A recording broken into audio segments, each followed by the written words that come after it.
Hello दोस्तों, नमस्कार। मैं भी एक आप सभी का बहुत बहुत स्वागत करता हूं आपके अपने इस यूट्यूब परिवार में। तो साथियों, आज की इस क्लास में आरआरबी ग्रुप डी एग्जाम 2025 के लिए रीजनिंग के पेपर को डिस्कस करेंगे। तो साथियों, ग्रुप डी का पेपर 27 नवंबर से शुरू हो रहा है।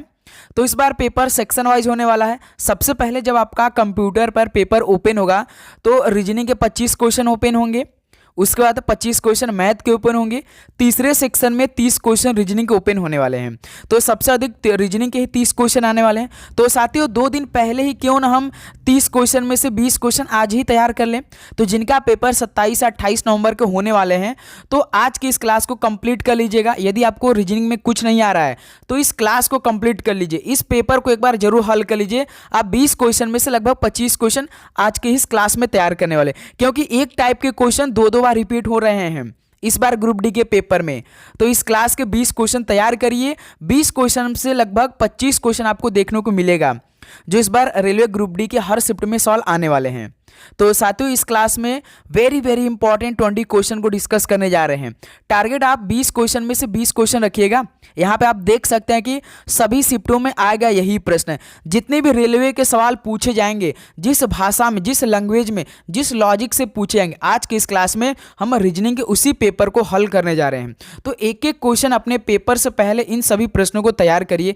काफ़ी आपके अंदर कॉन्फिडेंट आने वाले हैं, सवालों का आइडिया मिलने वाले हैं, प्लस लॉजिक आपको मिलेगा। शॉर्ट ट्रिक से हम आपको हल करने का तरीका बताएं, किस लेवल से आप सवालों को टैकल करेंगे। ओके, 20 क्वेश्चन 20 मिनट में हमें हल करना है, ये अप्रोच लेकर चलना है। ओके, तो चलिए बिना टाइम वेस्ट करते हुए आज के इस रीजनिंग के भी पेपर को हल कर लेते हैं। देखते हैं 20 क्वेश्चन में से कितना तैयार हो पाता है। तो आज का पहला प्रश्न हल करिए। यदि प्लस और माइनस को परस्पर बदल दिया जाए तथा गुणा और भाग को परस्पर बदल दिया जाए तो निम्नलिखित समीकरण में प्रश्न चिन्ह के स्थान पर क्या आएगा। इस तरह के 2 सवाल आपके पेपर में आएगा, यानी 2 प्रश्न। तो पहला ही प्रश्न तैयार हो गया। तो सवाल क्या बोला है कि प्लस माइनस को बदलिए, गुणा और भाग को बदलिए इस समीकरण में। उसके बाद बॉडमस का नियम आप इसमें अप्लाई कर सकते हैं। चलिए सवाल के कंडीशन को अप्लाई करते हैं। तो देखिए, ध्यान से बस देखते रहिए। 36 भाग है तो भाग को तो गुणा बदलना है, तो भाग की जगह हमने गुणा रख दिया। 15 के बाद देखिए माइनस है तो माइनस को प्लस में बदलना है। 175 के बाद देखिए गुणा है तो गुणा को भाग में बदलना है। 5 के बाद देखिए प्लस है तो माइनस में बदल दीजिए। 11, ये हमारा समीकरण बन चुका है प्रश्न के अकॉर्डिंग। इसमें हम बॉडमास नियम लगा सकते हैं, पहले भाग किया जाए चाहे गुणा करिए। तो अब देखिए हम पहले 36 गुणे 15 कर लेते हैं। कितना आएगा? 15 छक्का 90 के 0 9, यहाँ से 15 था 45 9 54, यानी 540, यानी 36 गुणे 15 करने पर 540 आया। प्लस 175 भागे 5 तो कितना आएगा? 5 का भाग 175 में देंगे तो कितना होगा? 5 तिया 15, 17 में से 15 2 25, यानी यहाँ से 50 25, यानी 35 आ जाएगा, माइनस 11 हो जाएगा। ठीक, अब देखिए 540 और 35 को जोड़ लिए, अब माइनस 11 को घटा दीजिए। कितना आएगा? 540 में यदि हम 35 को जोड़ते हैं तो 575 आता है। इसमें से 11 को कम कर दिए, यानी भाई 564 आएगा इस सवाल का राइट आंसर। तो 564 दिया, बिल्कुल दिया। तो पहले का सी ऑप्शन बिल्कुल राइट आंसर हो जाएंगे। ओके, पहला प्रश्न तो बिल्कुल आसान था। चलिए दूसरे सवाल को हल करिए। इस सवाल का राइट आंसर क्या आएगा? दिए गए विकल्पों में से वह संख्या चुनिए जो निम्नलिखित श्रृंखला में प्रश्न चिन्ह के स्थान पर आ सकती है। इसके बिना तो ग्रुप डी का पेपर बनेगा ही नहीं, आपको भी पता है। हल करिए, वो भी 2 प्रश्न से। देखिए 29 33 41 53 क्वेश्चन मार्क 89 113 नंबरों का श्रृंखला बढ़ रहा है, यानी कुछ ना कुछ इसमें ऐड करके बढ़ाया है। चलिए भाई हल करते हैं। देखिए 29 33 41 53, पहले हम इतनों को हल करते हैं, उसके बाद अगली संख्या देखते हैं। 29 से 33 यानी +4 किया, 33 से 41 यानी +8 किया है, 41 से 53 +12 किया है। तो भाई देखिए 4 से 8 यानी +4, 8 से 12 +4 यानी +4 करा है। तो 12 में 4 जोड़ देंगे 16, यानी 53 में हम 16 जोड़ेंगे तो कितना आएगा? 6 3 9 5 1 6, यानी 69 आ जाएगा। यानी 69 इस सवाल का राइट आंसर हो सकता है, बिल्कुल हो सकता है, डी ऑप्शन। अब उसी प्रकार 12 4 16, 16 में यदि हम 4 जोड़ेंगे 20 हो जाएगा। तो 69 में 20 जोड़ेंगे तो कितना आएगा? 9 0 9 6 2 89। देखिए 89 यहाँ पे दिया है प्रश्न में, यानी इस सवाल का बिल्कुल परफेक्ट है, डी ऑप्शन 69 हो जाएगा। +4 +8 +12 +16, 4 4 जोड़कर इसमें अब श्रृंखला को बनाया है। तो डी ऑप्शन परफेक्ट आंसर हो जाएंगे। तो साथियों कोई भी प्रश्न पे आपको डाउट होगा तो कमेंट करके जरूर बताइएगा, क्योंकि 30 क्वेश्चन में से 30 क्वेश्चन की बात है भाई। ओके, डाउट लेकर नहीं चलेंगे, कमेंट में बता दीजिएगा, हम आपको क्लियर कर देंगे। ये भी प्रश्न आपके पेपर में 2 आएगा, पक्का 2 आएगा। चलिए हल करिए। यानी हैशटैग अनुपात QYE है, डबल अनुपात BHP अनुपात परसेंटेज है। तो आप ये तो देखिए भाई, एनालॉजी का सवाल है लेकिन पूछता है कोडिंग डिकोडिंग में। आपको क्या करना है, इस सवाल को हल करने के लिए आपको ऑप्शन का मदद लेना पड़ेगा। जब आप पहला ऑप्शन को उठाएंगे, हैशटैग बराबर यहाँ पर GEU रखेंगे, उसके बाद BHP अनुपात परसेंटेज, तो यहाँ पे देखिए पहले ऑप्शन में परसेंटेज बराबर RNF दिया है। यानी आपको जानते कैसे बनाना पड़ेगा, इसको आपको दोनों समीकरण को बराबर करना पड़ेगा। एग्जाम्पल बताएं, जैसे कि पहला समीकरण आपने लिया, यहाँ पे पहला आपने परसेंटेज की जगह पहला ऑप्शन उठाया है, तो हैशटैग की जगह देखिए GEU है और दूसरा है QYE है। अब देखिए यदि आपने इसको हल किया, एग्जाम्पल के तौर पे बता रहे, इसको हल किया, आपका मान के ये समीकरण लॉजिक बन रहा होगा +2 +2 +2 का। उसी प्रकार जो यहाँ पे दूसरे देखिए यहाँ पे BHP परसेंटेज, फिर देखिए यहाँ पे परसेंटेज बराबर RNF दिया है। यानी इन दोनों को जब आप हल करेंगे, यदि आपका +2 +2 आ गया तभी आपका आंसर होगा। यानी दोनों को आपको बराबर करना पड़ेगा, समान पैटर्न पे लाना पड़ेगा। चलिए भाई पहला ऑप्शन को उठाते हैं। देखिए शॉर्टकट तरीका कैसे हल करेंगे, जैसे आपको यदि हर एक अक्षर का कोड मालूम होगा, तो जैसे G होता है 7, Q होता है 17, यानी 7 से 17 हो रहा है, यानी -10 हो रहा है। -10 हो रहा है कि नहीं, जैसे G आपका 7 होता है, Q होता है 17, आप यहाँ से 7 से 17 हो, यानी +10 हो रहा है भाई, +10 हो रहा है ना। G होता है 7 और Q 17, यानी +10 हो रहा है। अब देखिए यहाँ पे देखिए B, और जब परसेंटेज के यहाँ पे R रखेंगे तो क्या होगा, B होता है 2, R होता है 18, काफ़ी अंतर हो रहा है, यानी 2 से 18 हो रहा है। यानी इसमें भाई कितना क्या अंतर हो रहा है, कितने का भाई, माइनस आपका यहाँ से 16 का डिफरेंस हो रहा है। यानी पहला ऑप्शन तो मैच नहीं करेगा भाई। दूसरा ऑप्शन चेक करिए, देखिए यहाँ पे हैशटैग की जगह आप दूसरा ऑप्शन WKK रखेंगे, तो W यहाँ पर दिया है, यहाँ पे Q दिया है, यानी W 23 होता है, Q होता है 17, यानी -6 हो रहा है, इस बार -6 हो रहा है। W 23 होता है, Q होता है 17, यानी 23 आपको 17 जाना पड़ेगा, यानी 23 में से 17 को कैसे करेंगे, -6 करके, 23 में से -6 करके। ठीक, अब देखिए यहाँ पे फिर देखिए -6 हुआ है, इसमें देखिए परसेंटेज बराबर LBZ है, तो यहाँ पे रखिए LBZ। तो जैसे कि पहला कोड होगा, तो यहाँ पे B यहाँ पे L, यानी B यहाँ पे 2, L यहाँ पे कितना होता है, 12 होता है, यानी 2 से 12 यानी +10 का हो रहा है, लेकिन इसमें -6 हो रहा है, यानी ये भी पैटर्न नहीं मिला है। अब ऑप्शन C देखिए, हैशटैग बराबर RNF दिया है, R यहाँ पे 18 है और यहाँ पे Q होता है 17, यानी 18 17 -1, इसमें -1 हो रहा है। इसमें देखिए यहाँ पे B 2 है, यहाँ पे W 23, भाई B होता 2, W होता 23, तो कैसे होगा भाई, +21 करके कोड किया है, ये भी नहीं हो रहा है, ऑप्शन C भी नहीं हो रहा। अब ऑप्शन D होगा भाई हमारा। अब देखिए मैच कराएंगे, L हैशटैग की जगह हम रख रहे हैं पहले LBZ, इसका रिलेशन हम QYE से बनाएंगे। L होता 12, Q होता 17, B होता 2, Y होता 25, Z होता 26, E होता 5, 12 17, तो भाई +5 किया है। यहाँ पे देखिए इसको 28 मानिए आप, 28 से 25, 2 से 25, यानी भाई यहाँ पे 28 से 25 कर देंगे तो -3 होगा भाई, काफ़ी अंतर हो जाएगा। जब B यहाँ पे 2 है, Y 25 है, 2 से 23 जाएंगे, यानी +23 करना है। क्यों ना भाई हम 28 को मान लेते हैं, आप जानते हैं ना कि A से लेकर Z तक 26 होता है, जैसे 27 बढ़ते हैं वो A से स्टार्ट हो जाता है, यानी 27 पे 28 पे भी, तो B को यहाँ पे हम 28 माने, 28 से 25 यानी -3, 26 यहाँ पे देखिए 5, यहाँ पे कितना होगा, तो यहाँ पे मेरे दोस्त कितना हो सकता है बताइए। तो यहाँ पे मान के चलिए भाई हम E को कितना मान लें, E को हम यहाँ पे भाई 31 मान लें, 31 मान ले भाई।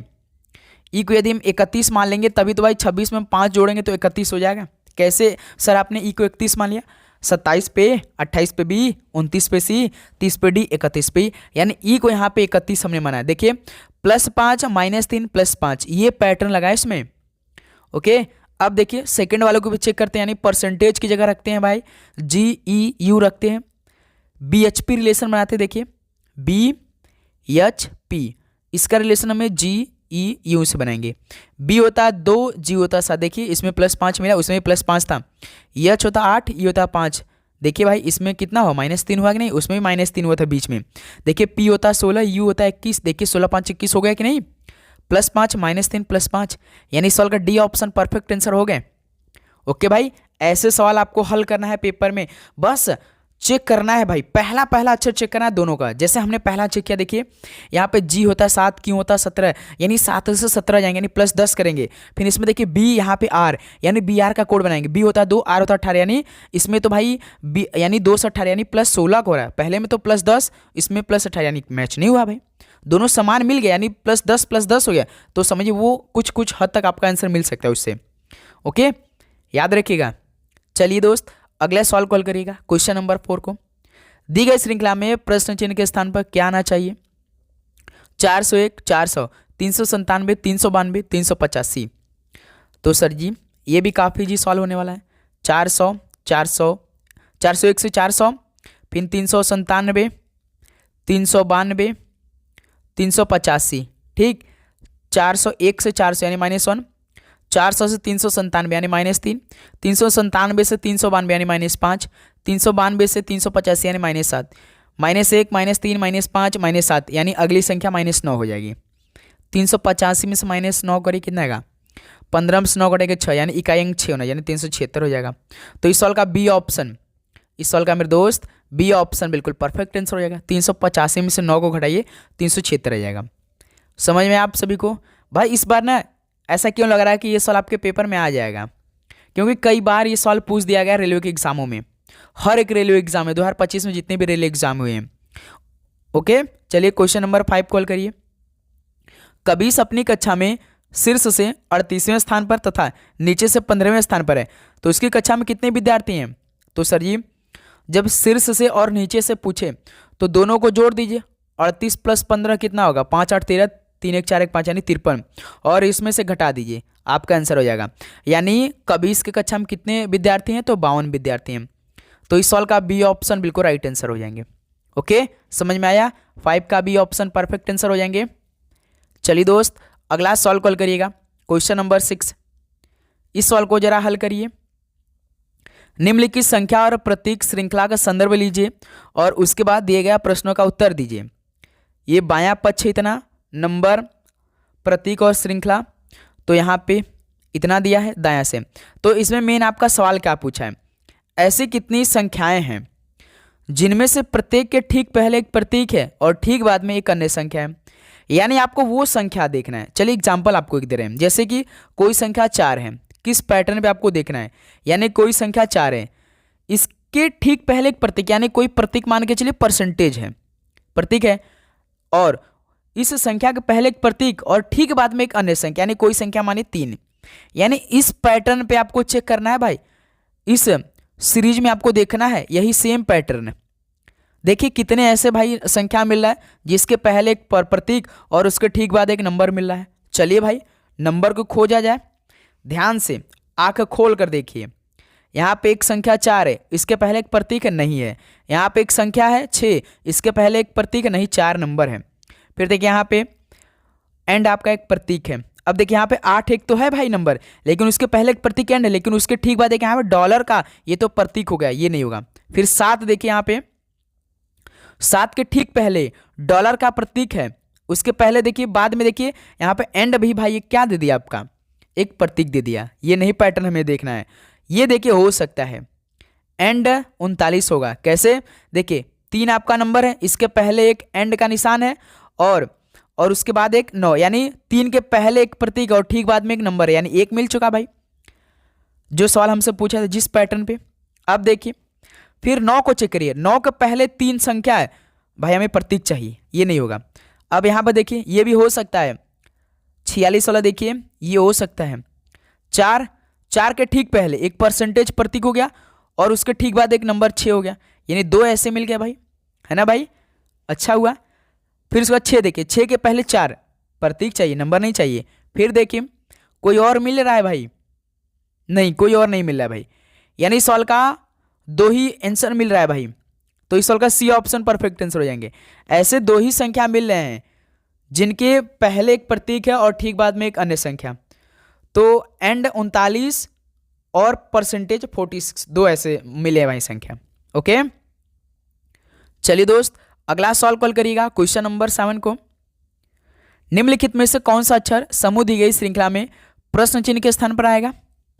भाई ये तो काफी अच्छा सवाल होने वाला है। अक्षर और नंबर साथ में दिया है, तो भाई क्यों ना पहले हम नंबर को हल कर लेते।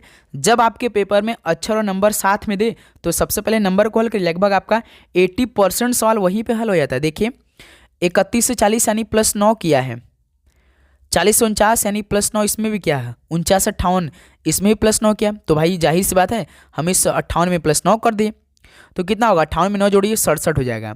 यानी जो हमारा आंसर मिलेगा वो 67 मिलेगा। अब ऑप्शन को सर्च कर लीजिए किसमें 67 है, या तो पहला ऑप्शन होगा या तो ऑप्शन डी हो जाएगा। अब थोड़ा सा स्मार्ट वर्क भी करना है। देखिए जे इसमें भी है, जे इसमें है, तो हम पहला अक्षर को हल ही नहीं करेंगे। हम हल करेंगे तो हमारा जे ही आएगा।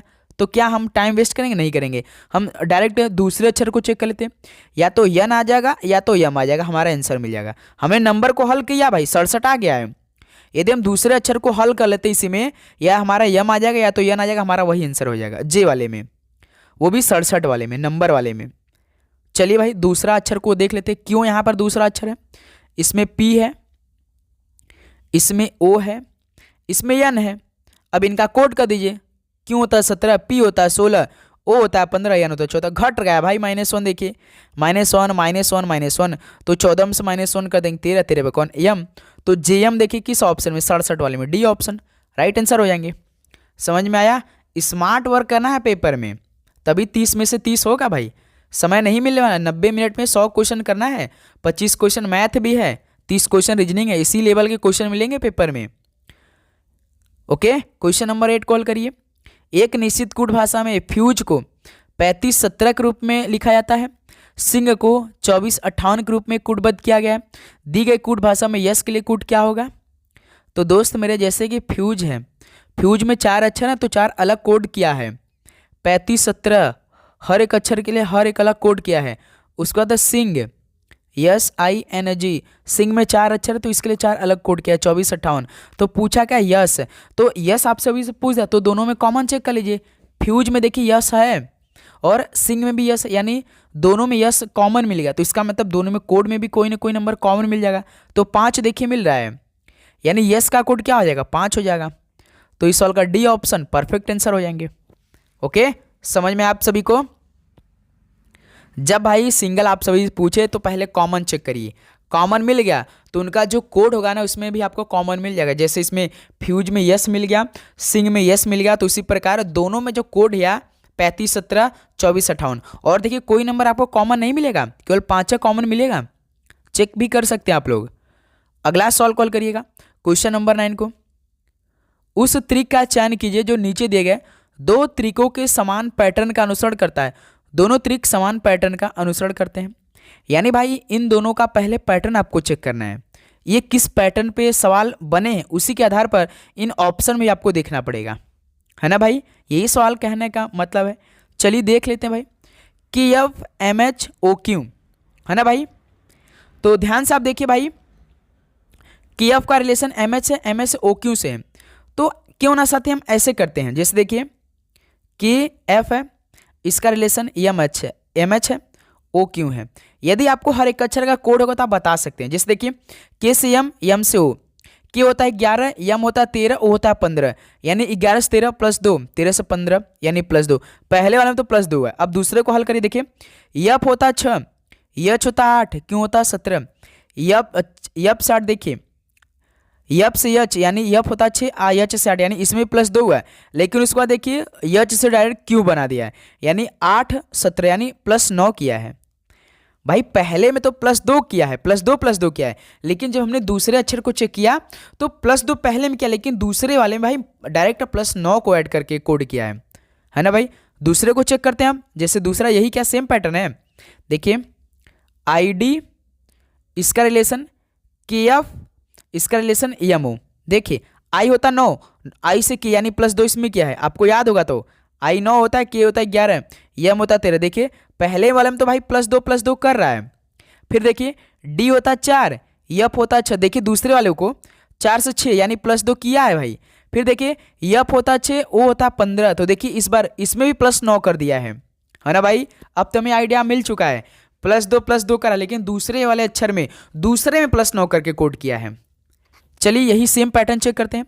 देखिए यच आई के पहला तो होगा नहीं भाई, क्योंकि देखिए यच के बाद यच आपका कितना होता है 8 होता, आई 9, +1 तो करना नहीं है भाई, हमें केवल +2 देखना है, यानी पहला ऑप्शन नहीं हुआ भाई। अब ऑप्शन बी देखिए, जी से आई किया, जी 7 आई 9, ये हो सकता है भाई, ये वाला हो सकता है, ये मिल सकता है। देखिए जी बी, इसका रिलेशन आई डी, उसके बाद के एम, जी से आई, जी 7 होता है, आई 9, तो भाई +2 किया है। फिर ना के होता है 11, यानी इसमें +2 किया है भाई। फिर देखिए बी होता है 2, डी होता है 4, यानी पहले हम देखिए +2 किया है। बी से डी आप कैसे जा सकते हैं, +2 करके जा सकते हैं ना, देखिए। और फिर डी से यम जाना आपको, डी होता 4, यम होता 13, भाई इसमें देखिए +9 कर दिया है, तो देखिए दूसरे वाले में +9 किया, यानी बी ऑप्शन बिल्कुल परफेक्ट हमें समान पैटर्न पे मिल चुका है, ऑप्शन बी प्रश्न के अकॉर्डिंग, तो बी ऑप्शन परफेक्ट आंसर हो जाएगा। ओके, पहले ही बताइए आप सभी को समझ में आया, यदि नहीं समझ में आया तो कमेंट करके जरूर बताइएगा। आप ऐसे भी कर सकते हैं भाई, आपका टाइम इसमें जाएगा। जैसे के एफ है, इसका रिलेशन एम एच से बनाएंगे, के होता है 11, यप होता है 6, यम होता है 13, एच होता है 8, देखिए 11 से 13 +2, 6 से 8 +2। फिर उसके बाद एम एच से ओ क्यों बनाएंगे, कितना समय जाएगा ऐसे भाई, यम होता है 13, एच होता है 8, क्यों होता है 17, ओ होता है 15, देखिए 13 से 15 +2, 8 से 17 +9। फिर उसके बाद यही चेक करेंगे, वही सेम आएगा। ओके, समझ आया आप सभी को। चलिए दोस्त, अगला सवाल को हल करते हैं, क्वेश्चन नंबर 10 को। अंग्रेजी वर्णमाला क्रम के आधार पर दी गई श्रृंखला में प्रश्न चिन्ह के स्थान पर क्या आना चाहिए, NTZ, LRX, JPV, HNT question mark. तो भाई अक्षरों का श्रृंखला दिया है, तो पहला क्यों ना अक्षर उठाते हैं हम लोग, पहला चेक कर लेते हैं, मालूम हो जाएगा। देखिए पहला N है, उसका बाद L है, उसका J है, लास्ट में H है। N होता है 14, L होता है 12, J होता है 10, H होता है 8, -2 किया है भाई, सिंपल सा -2 किया है। तो आप भी -2 कर दी लास्ट में, 8 में से 2 घटाएंगे 6, यानी यप, यानी हमारा आंसर यप से मिलेगा। या तो ऑप्शन बी होगा या तो डी ऑप्शन हो जाएगा, सिंपल सा भाई, क्योंकि हमने पहला अक्षर जब चेक किया तो यप हमें मिल चुका है। या तो ऑप्शन बी होगा या तो डी होगा। अब दूसरा हल करेंगे तो या तो यल आ जाएगा या तो आर आ जाएगा, हमारा आंसर मिल जाएगा। चलिए दूसरे को हल करते हैं। देखिए टी है, यहाँ सेकंड अक्षर आर है, यहाँ पे पी है, यहाँ पे एन है, इसमें भी भाई -2 हो रहा है। देखिए T20, R 18, P 16, N 14, 20 18 16 14, यानी -2, 12 12 पे कौन, L, F L, यानी बी ऑप्शन। तो कितने लोग का बी ऑप्शन आ चुका है भाई, बिल्कुल राइट आंसर। समझ में आया ना भाई ये सवाल। ओके, चलिए नेक्स्ट अगला सवाल कॉल करिएगा, क्वेश्चन नंबर 11। देखिए एक ही टाइप के 2 सवाल हुए कि नहीं, तो 25 प्रश्न तो आपको एक ही टाइप के मिल जाएंगे भाई। निम्नलिखित संख्या और प्रतीक श्रृंखला का संदर्भ लीजिए और उसके बाद दिए गए प्रश्नों का उत्तर दीजिए। यहाँ पे भाई संख्या दिया है, प्रतीक दिया है, इनका एक श्रृंखला बनाया है और सवाल क्या पूछा है। चलिए मेन इसमें सवाल ही होता है, ऐसे कितने प्रतीक हैं जिनमें से प्रत्येक के ठीक पहले एक प्रतीक है और ठीक बाद में एक संख्या है। एग्जाम्पल लीजिए, जैसे कोई एक प्रतीक है, मान के चलिए हैशटैग है, हैशटैग के पहले यानी ये प्रतीक है, इसके पहले एक प्रतीक, यानी कोई मान के चलिए डॉलर है और इसके बाद में एक संख्या कोई 4 है। तो इस पैटर्न पे आपको चेक करना है, यानी भाई परसेंटेज, यानी इस प्रतीक के पहले एक प्रतीक उसके बाद में एक नंबर, इस पैटर्न पे आपको चेक करना है इस समीकरण में। चलिए चेक करते हैं भाई, इसी तरह देखा जाए, हल किया जाए, मिलता है कि नहीं। तो देखिए लगातार 2, देखिए ये हो चुका भाई, यहाँ पे देखिए 1 मिल चुका हमें, पहले ही मिल चुका भाई। ये वाला देखिए जो प्रतीक बना, इस प्रतीक का क्या नाम है, कोई बता सकता, पौंड स्टर्लिंग इस्ना। देखिए इसके पहले एक प्रतीक है स्टार और उसके ठीक बाद एक नंबर, यानी 1 मिल चुका है भाई, है ना। दूसरा प्रतीक को सर्च करते हैं, यहाँ पे डॉलर है, यहाँ पे देखिए 3 स्टार 9, ये देखिए ये भी मिल चुका परसेंटेज वाला, परसेंटेज के पहले एक प्रतीक एंड उसके बाद एक संख्या 4 यानी 2 ऐसे मिल गए। और कोई लगातार 2 प्रतीक और कोई नहीं है भाई, यानी इस सवाल का राइट आंसर क्या पहला आ रहा है क्या आप सभी का, बिल्कुल सर जी, पहला ऑप्शन राइट आंसर है। ये दो ही ऐसे प्रतीक मिले हैं जिनके ठीक पहले एक प्रतीक और ठीक बाद में एक संख्या है। Okay, D option perfect answer हो जाएंगे। चलिए दोस्त, अगला सवाल को हल करिए जरा, क्वेश्चन नंबर 12। इस सवाल को हल करिए भाई, क्या आएगा राइट आंसर। उस समूह का चयन कीजिए जिसमें संख्याएं उसी प्रकार संबंधित है जिस प्रकार निम्नलिखित समूह की संख्याएं संबंधित है। 33, 429, 13। बस तरीका सीख लीजिए, आपके पेपर में 2 सवाल आएगा, 2 सवाल पक्का आएगा। तरीका सीखिए। सबसे पहले जो यहाँ पे बॉक्स आपका दिया है ना, जो बॉक्स में दिया है, इसको तो आपको पहले भाई छोटे से बड़े के रूप में तैयार करना है। जैसे कि देखिए 33, 429, 13, तो सबसे पहला छोटा संख्या 13, उसके बाद 33, लास्ट में 429। अब देखिए, अब यहाँ पे आपको ना यही 429 आंसर लाना पड़ेगा, आपको यही 429 आंसर लाना पड़ता है, वो भी साथ ही इस 13 और 33 की मदद से। अब देखिए दूसरा काम आप क्या करेंगे, पहले तो आप छोटे से बड़े के रूप लिख लेंगे। 13 को, पहला को 13 मान लीजिए, इसको बी मान लीजिए, इसको सी मान लीजिए, यही आपको सी आंसर लाना है। अब इसमें आप ए और बी में ऐसा क्या करें कि आपका 429 मिल जाए। इसमें आपको प्लस करना है, गुणा करना है, भाग करना है, माइनस करना है, चारों तो ये आपको पहले ट्राई करना है। पहला जो मेथड आपको यही करना है कि पहले तो इनको जोड़िए, ए बी को जोड़िए, 13 और 33 को जोड़ेंगे तो 46 आ जाएगा। अब 46 से हम क्या करेंगे, 429 बन जाए। कुछ लॉजिक लग रहा है, बहुत दूर हो रहा है, क्यों ना साथी हम इस बार प्लस क्या माइनस करेंगे, 33 में से 13 घटाएंगे तो 20 आएगा। 20 से क्या 429 बन सकता है। 20 का स्क्वायर 400 होता है, 20 का स्क्वायर भाई 400 होता है। 400 में यदि हम 29 को जोड़ देंगे तो 429 बन सकता है ना भाई। उसी प्रकार दूसरा देखिए 5 यहाँ पे 44, 44 में से 5 घटाएंगे 39, 39 का स्क्वायर तो बहुत ज़्यादा हो जाएगा, यानी ये भाई मेथड नहीं लग रहा है। अब देखिए प्लस माइनस तो हमने कर लिया, इसमें गुणा किया जाए, 13 और 33 का गुणा करिए, कितना आएगा, 13 तिया 39 का 9 हासिल 3, 13 तिया 39, 3 42। देखिए भाई मिल चुका, देखिए 429 मिल गया। यानी पैटर्न कैसे मिला है, ए इंटू बी बराबर सी, यही पैटर्न मिला है कि नहीं भाई। ए इंटू बी आपने किया तो आपका सी आंसर मिला है ना भाई। दूसरे को भी हल करिए, 44, 220, 5, यानी छोटे से बड़े के पहले रूप में 5, 44, 220। तो सर जी ए इंटू बी करिए, 5 44 कितना होगा, 5 चौका 20 का 0 2, 5 चौका 20 2 22, यानी ये भी यही मिल जाएगा। ए इंटू बी करने से हमारा सी आंसर में, यही लॉजिक आपको ऑप्शन में देखना है, ए इंटू बी करने से कौन सा ऑप्शन सी दे रहा है। चलिए भाई देखिए, पहला 21 और 43 को गुणा करेंगे, देखिए 1 का गुणा करेंगे 3 में तो 3 आ जाएगा भाई। ये हो सकता है क्या, 12 का पहला ऑप्शन हो सकता है ना भाई, हो सकता है। देखा जाए भाई 21, 43, 903, तो 21 और 43 का गुणा करिए, कितना आएगा, हल करिए भाई। 21 गुणे 43 कितना आएगा, 3 43 आ जाएगा, 2 23 6 आ जाएगा, 2 चौका 8 आ जाएगा, यानी 3 6 4 10 9 बिल्कुल आ जाएगा भाई। यानी ये पहला ऑप्शन भाई मैच करेगा, यानी पहला ऑप्शन आपका मैच करेगा, 12 का ऑप्शन है, बिल्कुल परफेक्ट आंसर हो गया भाई। 21 43 का आप गुणा करिए कि 903 आ गया, यानी ए इंटू बी करने से हमारा सी आंसर आ चुका है। यही पैटर्न आपको देखना है भाई। ओके भाई, समझ में आप सभी को। तो साथियों आप यदि चैनल पे नए हैं तो चैनल को जरूर सब्सक्राइब कर लीजिए और नोटिफिकेशन को ऑन कर लीजिए, क्योंकि जब तक 16 जनवरी तक पेपर समाप्त नहीं हो जाता तब तक हम आपको पूरे क्लास प्रोवाइड करेंगे, 27 नवंबर से लेकर 16 जनवरी तक के। ओके, तो इसलिए भाई आप नोटिफिकेशन को ऑन कर लीजिएगा। चलिए क्वेश्चन नंबर 13 को हल करिए।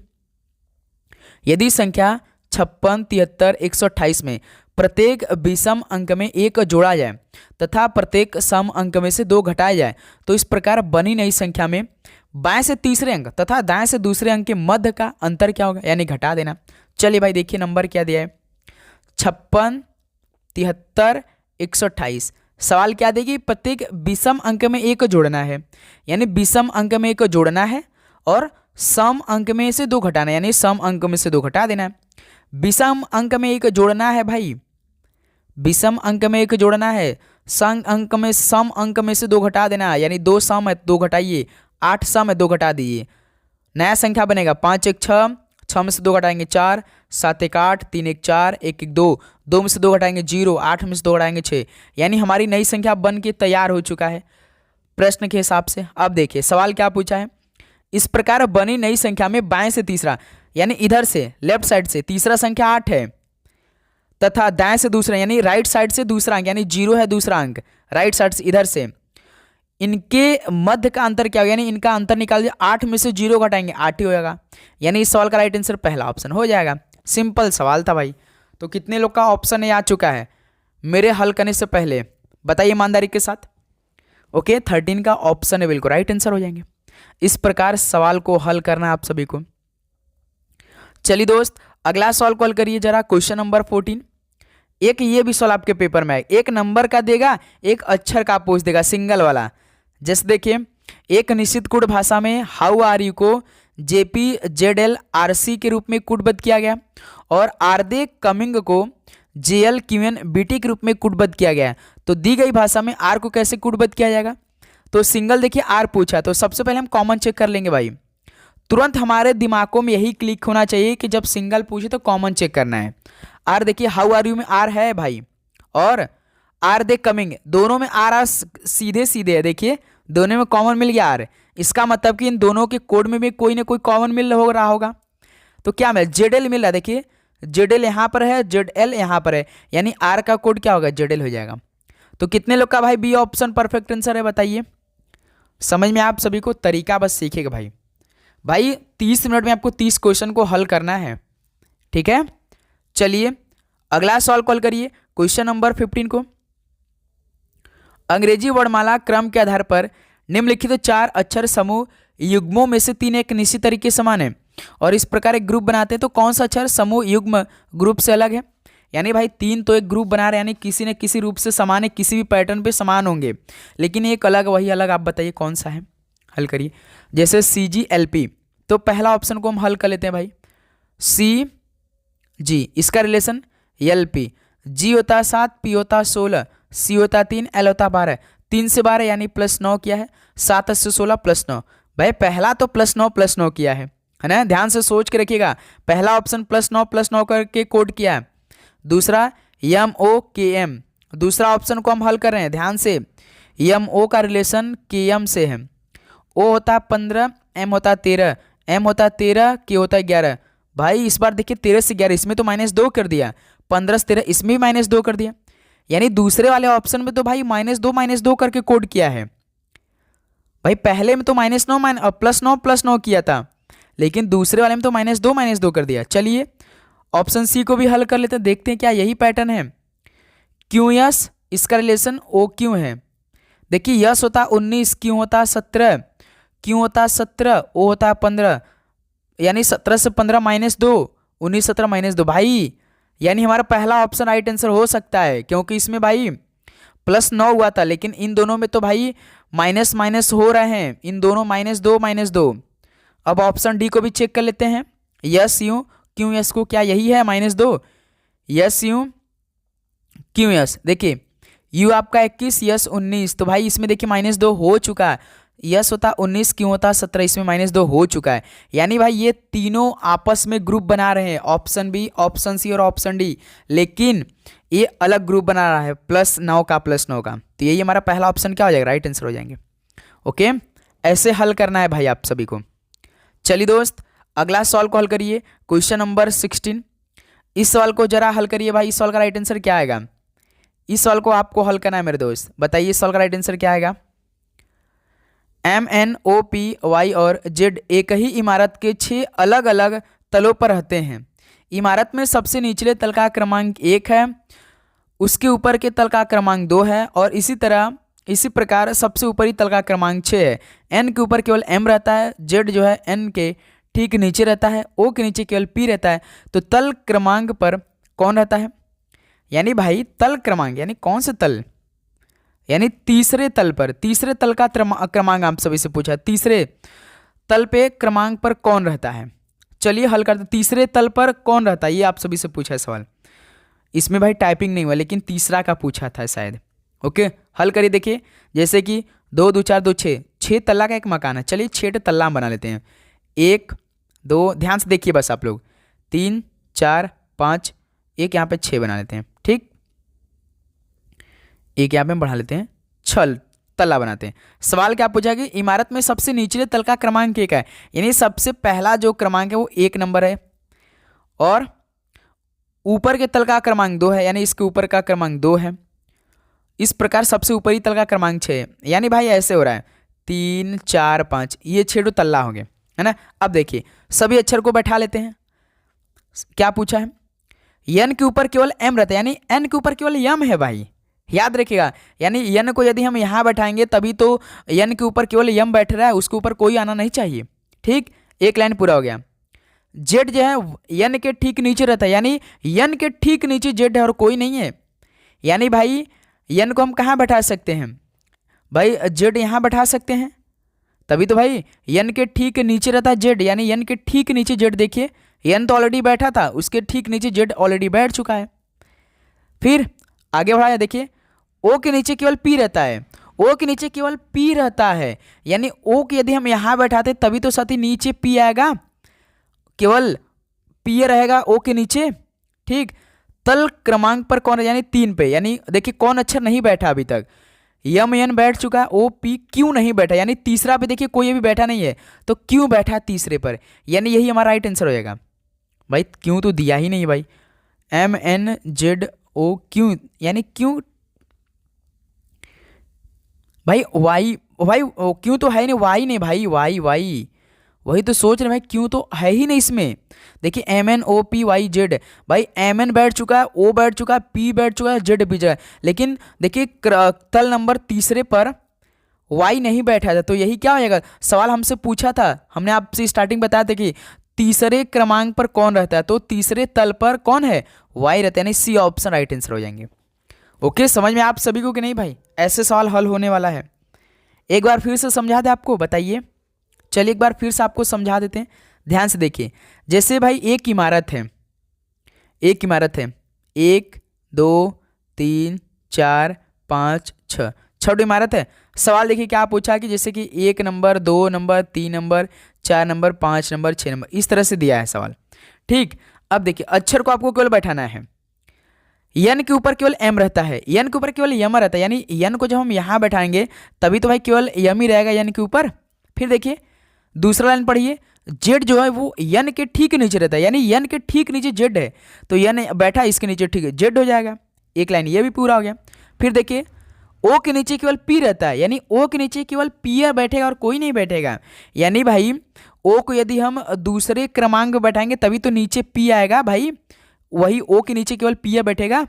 अब देखिए कौन नहीं बैठा था, M N Z O P बैठ चुके हैं, वाई नहीं बैठा था तीसरे नंबर पे, तो वाई हमारा राइट आंसर हो जाएगा, सी ऑप्शन। कितना आसान सवाल बना आपके लिए, किसी प्रकार का डाउट हुआ, दिक्कत हुआ नहीं ना। चलिए तो आगे सवाल को हल किया जाए। क्वेश्चन नंबर 17, यह प्रश्न नीचे दी गई 3 अंकों वाली 5 संख्याओं पर आधारित है। यहां आप देखिए 535, 647, 232, 804, 152। सवाल क्या पूछा, यदि सबसे बड़ी संख्या के दूसरे अंक को सबसे छोटी संख्या के तीसरे अंक से घटाया जाए तो परिणाम क्या होगा। यानी सबसे बड़ी संख्या देखिए कौन सा इसमें है, 804 हमें सबसे बड़ी संख्या दिख रहा है। सबसे छोटी संख्या, सबसे छोटी संख्या, सबसे बड़ी तो भाई 804 है, सबसे छोटी 152 है ना, यानी 804 सबसे बड़ा और सबसे छोटा 152 है। सवाल देखिए पूछा, ध्यान से पढ़िएगा, यदि सबसे बड़ी संख्या का दूसरा अंक, यानी सबसे बड़ी संख्या का दूसरा अंक तो भाई 0 है, दूसरे अंक के सबसे छोटी संख्या के तीसरे अंक, यानी सबसे छोटी संख्या 152 यानी 2 है, तो तीसरे अंक से घटा, यानी 2 में से 0 आपको घटाना है, कितना आएगा, 2 ही आएगा आंसर। 2 में से 0 घटा दीजिए, पहला ऑप्शन राइट आंसर होगा। सवाल क्या पूछा है, सबसे छोटी संख्या के तीसरे अंक से घटाया जाए, यानी सबसे छोटी संख्या का तीसरे अंक में से, यानी 2 है तीसरी संख्या 152 की सबसे छोटी, 2 में से 0 यानी सबसे बड़ी के दूसरे अंक में से घटाना है, तो बस 2 में से 0 घटा दिए, 2 ही आ जाएगा, यानी पहला ऑप्शन परफेक्ट आंसर हो जाएगा। ओके, समझ में आया मेरे दोस्त, बताइए भाई। समय कम है इसलिए भाई सारा प्रश्न आपको कराएं थोड़ा सा जल्दी में, समय हम वेस्ट नहीं करना चाहते हैं, ठीक है। चलिए दोस्त अगला सवाल को हल करिएगा, क्वेश्चन नंबर 18। इस सवाल को भी हल कर लीजिए भाई आप लोग जरा। P Q R S T U और भी एक गोल मेज के परितः केंद्र की ओर अभिमुख होकर बैठे हैं। पी के दाईं ओर से गिने पर पी और भी के बीच केवल एक व्यक्ति बैठा है। चलिए भाई 2 2 4 2 6 7 लोग को बैठाना है हमें इसी बक्सा में, 1 2 3 4 5 6 7, ठीक है। अब देखिए एक एक लाइन पढ़ेंगे, एक एक लाइन कंप्लीट करते चलेंगे। पी के दाईं ओर से गिने पर पी और भी के बीच में केवल एक व्यक्ति बैठा है। यानी भाई पी के राइट साइड से गिने पर पी और भी के बीच में केवल एक ही व्यक्ति बैठा है। तो किसको हम बैठा लेते हैं भाई, पी को मानिए मेरे दोस्त यहाँ पे बैठाते हैं। तो पी का राइट साइड इधर ही होगा भाई, इधर ही होगा। तो पी और भी के बीच में केवल एक व्यक्ति, वो भी राइट साइड में, यानी भी को यहाँ बैठाएंगे तभी तो सर देखिए पी और भी के बीच में केवल एक व्यक्ति बैठेगा। ये हमें नहीं मालूम है कौन बैठा है। ठीक, फिर देखिए भी और यू के बीच केवल एक व्यक्ति बैठा है, यानी भी तो ऑलरेडी यहाँ बैठा है तो यू को यहाँ बैठाएंगे तभी तो मेरे दोस्त भी और यू के बीच में केवल एक व्यक्ति बैठेंगे। ये भी लाइन पूरा हो गया मेरे दोस्त, है ना। पी और भी के बीच में केवल एक व्यक्ति बैठा है, भी और बी यू के बीच में केवल एक व्यक्ति बैठा है। अब देखिए तीसरा लाइन, पी और क्यू के बीच केवल एक व्यक्ति बैठा है, यानी भाई फिर देखिए पी और क्यू के बीच में केवल एक व्यक्ति बैठा है। तो भाई पी तो ऑलरेडी यहाँ बैठा है तो क्यू को यहाँ बैठा देते हैं, तभी देखिए पी और क्यू के बीच में केवल एक व्यक्ति बैठा। कौन बैठा किसी को नहीं मालूम है, आगे पढ़ेंगे तभी मालूम होगा। देखिए आर और यू के बीच केवल दो लोग बैठे हैं। आर और यू के बीच में यू कहीं बैठा है अभी तक? यू तो भाई कहीं बैठा था यार, कहीं इरेज हो गया क्या? इरेज हो गया क्या? दूसरा लाइन भाई हमने देखिए भी और यू के बीच में केवल एक व्यक्ति बैठा है। भी और यू, भाई यू को यहाँ बैठा था ना भाई, यू यहाँ बैठा था। ठीक, अब देखिए भी और यू के बीच में केवल एक व्यक्ति बैठा है। पी और क्यू के बीच केवल एक व्यक्ति बैठा है, यानी क्यू यहाँ बैठ जाएगा। पी और क्यू के बीच में केवल एक व्यक्ति। आर और यू के बीच केवल दो लोग बैठे हैं। आर और यू के बीच में, आर और यू के बीच में केवल दो लोग, तो भाई कहाँ बैठा दिया जाए? तो आर और यू के बीच में केवल दो लोग बैठे हैं ना, तो आर को कहाँ बैठा दिया जाए भाई?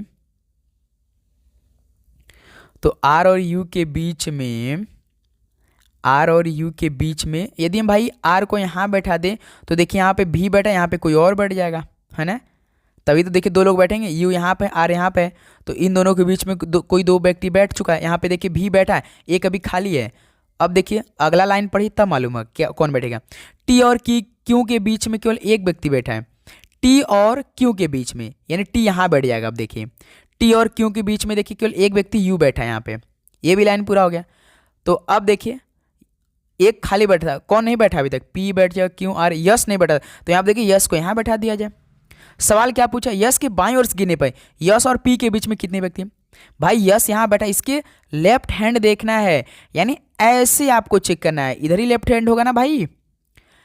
यस और पी के बीच में, पी कहाँ? यहाँ पर है भाई, बगलिया में। इनके बीच में केवल 1 2 3 4 5 लोग बैठे हैं भाई, यानी इस सवाल का बी ऑप्शन परफेक्ट आंसर हो जाएगा। देखिए यस यहाँ पे, यस पी ऑलरेडी बगल अगला बगला है भाई, पड़ोसा में है, लेकिन केवल दिशा से आपको बताना है भाई। यस का लेफ्ट किधर होगा? इधर ही होगा। राइट अगर पूछता तो इधर होता भाई। यस और पी के बीच में दाईं साइड में कोई व्यक्ति नहीं बैठा है, पड़ोस में बैठे हैं, लेकिन लेफ्ट में पूछा था, बाईं में पूछा। देखिए यस यहाँ पर, पी यहाँ पे, तो इनके बीच में कितने लोग? एक क्यू है, एक यू है, एक टी है, एक भी है, एक आर, यानी 5 लोग बैठे हैं, तो बी ऑप्शन परफेक्ट आंसर हो जाएंगे। ओके, समझ में आया आप सभी को? चलिए दोस्त भाई, आप यदि सेशन आपको अच्छा लगे तो लाइक जरूर करिएगा, क्योंकि आपका एक लाइक ही एक सब्सक्राइब तो भाई हमें मोटिवेट करता है, आपके लिए दिन रात मेहनत करते हैं। तो ये सवाल देखिए, दिए गए कथनों और निष्कर्षों का सही उत्तर दीजिए। बताइए भाई, जैसे कुछ पक्षी पशु हैं, यानी कुछ पक्षी, यानी हम बी डिनोट करें बर्ड को, मैंने, यानी कुछ बर्ड क्या है? पशु, यानी डब्ल्यू यानी वाइल्ड, पशु को वाइल्ड, यानी कुछ आपके बर्ड क्या है? वाइल्ड हैं। ठीक, सभी पशु क्या है? मेज, यानी सभी वाइल्ड क्या है भाई? मेज है। ये सभी वाइल्ड क्या है? मेज, यानी टेबल, टी से डिनोट करते हैं। एक सवाल आपके पेपर में आएगा 110% आएगा, 3 का आप देगा आपके पेपर में। तो देखिए सभी पशु मेज है, ये हमारा भाई कथन बनकर तैयार हो चुका है। बस आपको कथन बनाने की आवश्यकता है, सवाल तो आपका निष्कर्ष निकल के आ जाएगा। निष्कर्ष पढ़िए, क्या कुछ पक्षी मेज हैं? क्या कुछ पक्षी, यानी क्या कुछ पक्षी मेज हैं? बिल्कुल है भाई, लग तो रहा है हमारे हिसाब से। देखिए कुछ पक्षी जो है वो बर्ड क्या मेज है? देखिए थोड़ा सा है यहाँ पे, है ना, यानी पहला तो भाई निष्कर्ष हमारा बिल्कुल ठीक लग रहा है। फिर देखिए सभी मेज क्या पशु हैं, यानी सभी टेबल क्या वाइल्ड नहीं भाई, कुछ तो पक्षी भी आ जा रहे हैं। सभी मेज में देखिए कुछ पक्षी भी आ जा रहे हैं, सभी आपके कुछ वाइल्ड भी आ रहे हैं, यानी कुछ पशु भी आ रहे हैं, कुछ पक्षी आ रहे हैं। दूसरा तो भाई निष्कर्ष हमारा ठीक नहीं लग रहा है, यानी केवल निष्कर्ष पहला अनुसरण कर रहा है। यानी देखिए चौथा नंबर दे रखा है, केवल निष्कर्ष एक अनुसरण कर रहा है, तो चौथा इस सवाल का राइट आंसर हो जाएंगे मेरे दोस्त। समझ में आप सभी को? बताइए। ओके, चलिए दोस्त अगला सवाल को हल करिए जरा। Question number 20। ये भी सवाल आपके पेपर में आएगा भाई, इस सवाल से आप दूर नहीं भाग सकते हैं, क्योंकि ये सवाल आपके पेपर में आपके पीछे हुए आएगा, पीछा करते हुए। एक निश्चित गुण भाषा में ए प्लस बी का अर्थ है कि ए जो है वो बी की पुत्री है, ए माइनस बी का अर्थ है कि ए जो है वो बी की पत्नी है, ए गुणा बी का अर्थ है कि ए जो है बी का पति है, और ए भाग बी का अर्थ है कि ए जो है वो बी का भाई है। यहाँ पे समीकरण दिया है, समीकरण मेन आपका समीकरण है, यानी यहाँ पे समीकरण दिया, पूछा कि ए का जो है ना वो यश से क्या संबंध है, बताइए। चलिए हल करिए भाई, लास्ट सवाल है, हल करिए। क्या आएगा इस सवाल का राइट आंसर? यही समीकरण आपको बनाना है मेरे दोस्त।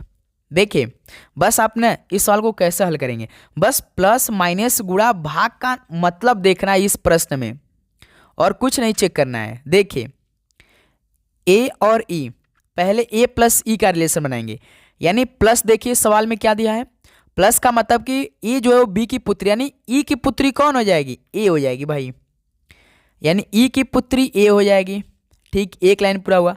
उसका तो माइनस एफ है, यानी एफ को यहाँ पे लिखते हैं, माइनस डिनोट क्या कर रहा है, एरो इधर ही आप डिनोट करते रहेंगे। माइनस क्या डिनोट कर रहा है प्रश्न में? बी की पत्नी है ए, यानी एफ की पत्नी ई है, यानी एफ की पत्नी भाई ई है, एफ की पत्नी ई है। फिर गुणा है, गुणा के बाद एन है, यानी गुणा क्या डिनोट कर रहा है भाई प्रश्न में? बी का पति ए, यानी एन का पिता एफ है, यानी एन का पिता भाई, एन का पिता एफ है, ध्यान रखिएगा, एन का पिता एफ है मेरे दोस्त। फिर देखिए भाग है यश, यश का एन क्या लग रहा है? भाग का मतलब कि बी का भाई है, यानी यश का भाई ए है। अब देखिए लास्ट वाला क्या कौन होगा? हम होंगे, यानी हम, ये मेरा भाई एन, मेरे भाई का पिता यानी मेरे पिता, मेरे पिता की पत्नी यानी हमारी मम्मी, हमारी मम्मी, हमारी मम्मी की पुत्री यानी हमारी बहन, यानी भाई ए का यश से क्या होगा? ए का यश से क्या होगा? यानी हमारी बहन हो जाएगा। सी ऑप्शन राइट आंसर हो जाएंगे। सिंपल सॉल्व है, ऐसे आपको हल करना है इस तरह के सवाल मेरे दोस्त, ध्यान रखिएगा। ठीक है, एक बार और समझिए। देखिए ए है, ए ई है, देखिए अब देखिए प्लस का मतलब क्या है प्रश्न में? ए जो है बी की पुत्री, यानी ई की पुत्री कौन है? ए है, तो यहाँ पे भाई पुत्री हम डिनोट कर देते हैं। ठीक, अब देखिए माइनस से एफ है, तो एरो इधर दीजिए। माइनस का दर्शा रहा, अर्थ क्या दिया प्रश्न में? ए जो है बी की पत्नी, यानी एफ की पत्नी कौन? ई है ना, एफ की पत्नी, ये पत्नी लिखा है, ध्यान रखिएगा। फिर देखिए गुणा है, गुणा का अर्थ क्या दिया? बी का पति है, यानी भाई एन का पिता कौन है? एफ है, एन का पिता कौन है? एफ है, यानी पिता यहां भी नोट कर देंगे। फिर एन भाग है, भाग का अर्थ बी का भाई, यानी यश का भाई कौन है? एन है भाई। तो लास्ट वाले इसको हमेशा अपने आप को समझ, यानी हम हैं, ये हम है, ये मेरा भाई एन है, एन का पिता एफ यानी मेरा पिता हो जाएगा, यानी हम, हमारा भाई, हमारे भाई का पिता यानी हमारे पिताजी, हमारे पिताजी की पत्नी यानी हमारी मम्मी हो जाएंगी, हमारी मम्मी की पुत्री क्या लेंगे भाई? हमारी बहन तो लगेगी, यानी सी ऑप्शन राइट आंसर। ए और यस का रिलेशन पूछा था, यानी आपस में भाई बहन हो जाएंगे, यानी सी ऑप्शन परफेक्ट आंसर हो जाएंगे। अब समझ में आ चुका होगा भाई, अब दिक्कत नहीं हो रहा होगा। तो दोस्त मेरे फाइनली यार टॉप लेवल के 20 क्वेश्चन कंप्लीट हो गए, जो रेलवे आप सभी से जिस भाषा में सवाल पूछेगा यहीं से आपके पेपर में सवाल पूछेंगे, वो एक भी क्वेश्चन बाहर नहीं जाएगा। अब बताइए साथी, आप सभी का कितना स्कोर रहा आज के इस पेपर से रीजनिंग के? ईमानदारी के साथ बताइएगा। पहले तो ये बताइए आप सभी को हर एक क्वेश्चन अच्छी तरीके से समझ में आया, क्वेश्चनों का लेवल कैसा रहा और क्लास का लेवल कैसा रहा, आप जरूर बताइएगा, क्योंकि बहुत मेहनत के साथ ये पेपर बनता है। ओके भाई, तो लगातार आप मेहनत करिए, जब तक आपका पेपर नहीं हो जाता तब तक अपनी मेहनत करिए। जिनका पेपर 27-28 को है वो अपना एडमिट कार्ड डाउनलोड कर सकते हैं, क्योंकि रेलवे ने जारी कर दिया है। ठीक है भाई, तो चलिए इस पेपर को यहीं पर समाप्त करते हैं, मिलते हैं साथी एक और नए पेपर के साथ। तो आप जरूर से चैनल को सब्सक्राइब कर लीजिए, नोटिफिकेशन को ऑन कर लीजिए और अपने दोस्तों में सेशन को शेयर भी कर देंगे। ओके, तो सभी को जय हिंद, जय भारत। आपका एग्जाम बहुत अच्छा जाए, माता रानी की कृपा रहे। आपकी मेहनत इस बार बहुत है भाई, और आप जितना मेहनत करेंगे उससे भी अधिक आपको मिलने वाला है। ओके, तो चलिए इस क्लास को यहीं समाप्त करते हैं। मिलते हैं साथ ही एक और पेपर में। आप सभी को जय हिंद, जय भारत। पढ़ाई करते रहिए। All the very best. धन्यवाद।